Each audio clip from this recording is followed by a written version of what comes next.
Hi, this is Matt with State of Flux here with a review for Destroy All Monsters. This was designed to be the big grand finale of the Godzilla monster universe, the end of Mothra and Rodan and all the monsters we'd come to see. Though King Kong wasn't in it, characters or monsters from the King Kong Escapes film are in this, as well as many of the other Toho movies. And then you got back many of the Godzilla villains from the past. And that aspect, the monster aspect of this film, really works. The plot of this film is essentially a reworking of Invasion of Astro Monster. Weirdly enough, the cosmic alien stuff doesn't work as well in this one as it did in that one.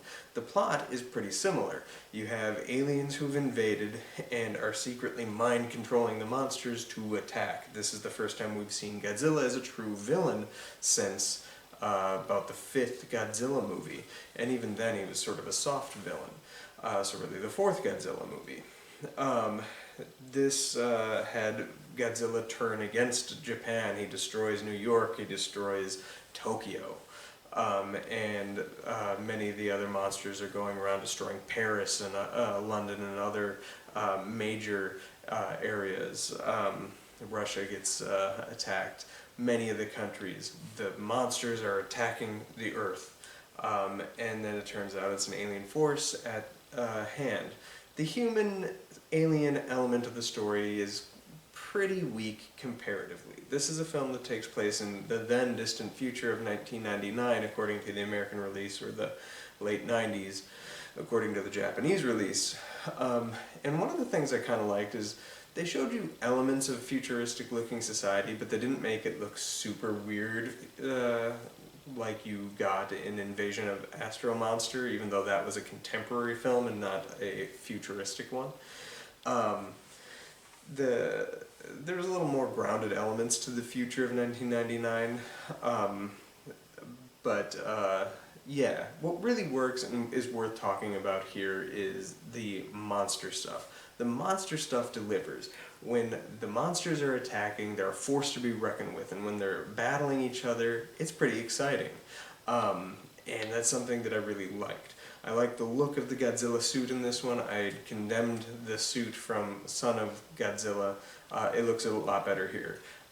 Minya also looks pretty good in this film, even though I think they just recycled the same suit. I don't know if he was shot differently, but he looks a little better. Rodan looks really good in this. I think the best we've seen Rodan look in any of these movies to this point. Mothra is the larval Mothra. I would have liked to have seen the big Mothra, as I said. Last time you see her in any of the Showa-era films was in Ebra, Horror of the Deep. I would have liked to have seen Ebra. That would have been cool, because I thought that was a really great monster. But as this is a good movie, on par with Invasion of Astro Monster.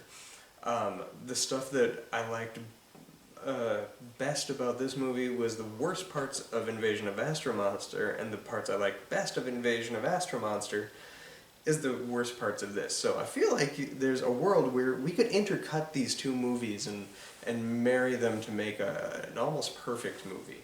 But as is, Destroy All Monsters is a good movie, and had it been the end, I think it would have been a pretty satisfying one. Having Ghidorah be the big bad guy for Godzilla to face makes sense with the trajectory that these films went on. This film has a little more menace to it than the previous kid-friendly films that we had gotten from the past 3 or 4 Godzilla movies at that point.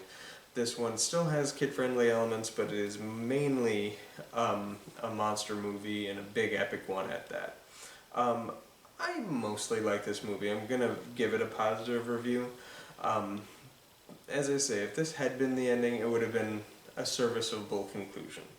But the story would go on, and I'll talk about that. Worth noting, the previous 2 films, Jun Fukuda had directed. This one, Ishiro Honda from the first several Godzilla movies comes back, along with the original composer and the original writing and producerial team all came back to give you Godzilla's grand finale. But Ishiro Honda would have a coda for us, and that coda will be discussed next week when I talk about Godzilla's Revenge, or All Monsters Attack.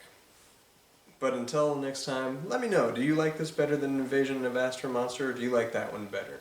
They're pretty much the same movie. Drop down your thoughts on that in the comments down below. Thanks for watching. Peace.